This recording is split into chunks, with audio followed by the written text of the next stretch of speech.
Assalamualaikum warahmatullahi wabarakatuh. Kejujuran dan amanah yang aku cari, Mas. Begitulah curhatan janda cantik soleha ini. Untuk kalian yang ingin berkenalan, mari kita simak sedikit profilnya.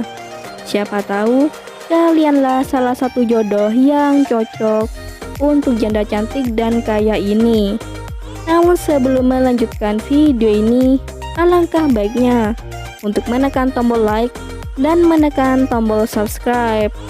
Dan saya doakan semoga Anda yang menekan tombol subscribe selalu diberikan kesehatan, kesejahteraan, dan dimudahkan segala urusannya.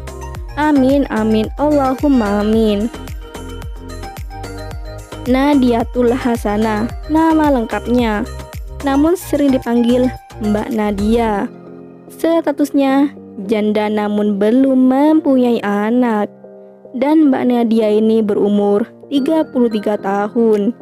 Beliau berasal dari Surabaya. Mbak Nadia ini mempunyai usaha butik di Surabaya. Di channel ini Mbak Nadia sedang mencari pendamping hidup. Untuk kriteria suami yang didamkan oleh Mbak Nadia adalah sosok laki yang dewasa, tulus, dan ikhlas menerimanya tanpa memandang status dan fisik. Begitulah harapan Mbak Nadia. Jadi bagaimana untuk kalian yang melihat dan mendengarkan video ini?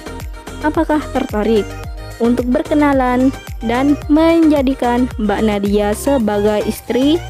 Jika iya, bisa langsung tulis di kolom komentar dengan kata-kata yang sopan supaya Mbak Nadia bisa menghubungi kalian secara langsung. Itulah sedikit profil tentang Mbak Nadia. Jika ada kesalahan kata dan informasi, saya mohon maaf. Sekian, wassalamualaikum warahmatullahi wabarakatuh.